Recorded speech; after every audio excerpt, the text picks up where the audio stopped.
നിങ്ങളുടെ favourite shows ഇനി ഒരിക്കലും മിസ്സാവില്ല. ഇപ്പോൾ C5 കാണും നിങ്ങളുടെ ഫേവറേറ്റ് ഷോ തികച്ചും സൗജന്യമായി. നിങ്ങളുടെ ഉദ്ദേശം ശരിയായിരുന്നില്ല. നിങ്ങൾ വിശാൽ സാറിനെ പറ്റിക്കാനാണ് ശ്രമിച്ചത്. സാർ അത് തിരിച്ചറിഞ്ഞില്ല. ഒരു കാര്യം ഞാൻ വ്യക്തമായി പറഞ്ഞേക്കാം.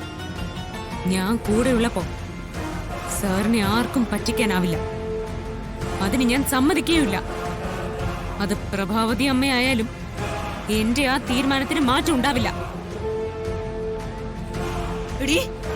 നീ എന്റെ മുഖത്ത് നോക്കി ധിക്കാരം പറയുന്നോടി. നിന്നെ ഞാൻ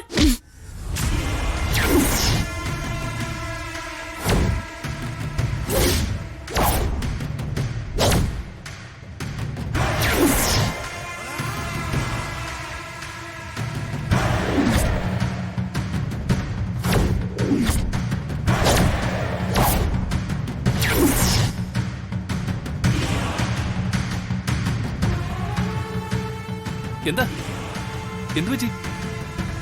അതെ വിശാൽ സാറേ, അമ്മയ്ക്ക് കൈ വേദനിക്കുന്നു എന്ന് പറഞ്ഞു.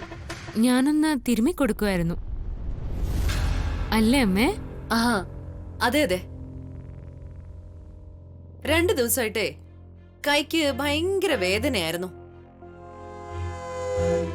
അതുകൊണ്ട് പാർവതിയെ കൊണ്ട് തടവിപ്പിക്കായിരുന്നു ഞാൻ. ഇപ്പോ എങ്ങനെയുണ്ടമ്മേ? ആ നല്ല കുറവുണ്ട്. ഒരാശ്വാസമൊക്കെ തോന്നുന്നുണ്ട്.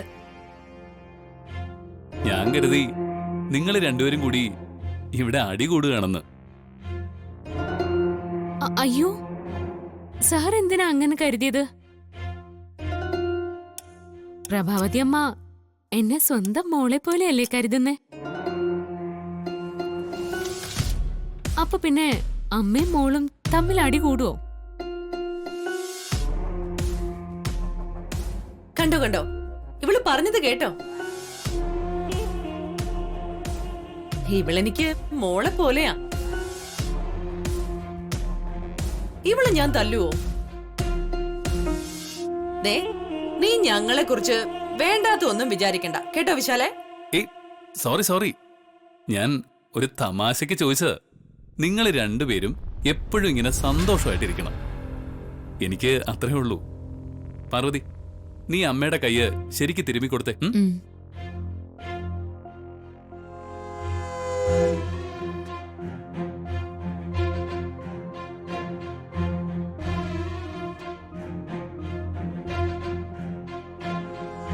എന്താടി, എന്താ നിന്റെ ഉദ്ദേശം? ഉദ്ദേശം ഒന്നേ ഉള്ളൂ. ഈ കുടുംബത്തിന്റെയും വിശാൽ സാറിന്റെയും സംരക്ഷണം. അതിനുവേണ്ടി തന്നെയാ ഞാൻ ഈ കുടുംബത്തിന്റെ മരുമകളായിട്ട് വന്നിരിക്കുന്നതും.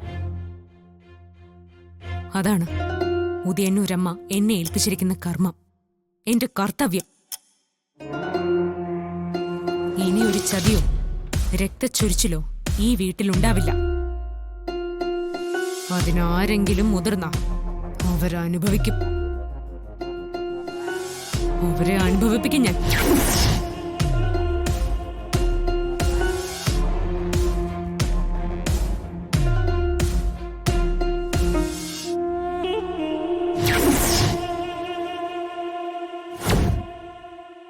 ഡൗൺലോഡ് ചെയ്യൂ C5 ആപ്പ്. കാണൂ എല്ലാ എപ്പിസോഡുകളും സൗജന്യമായി.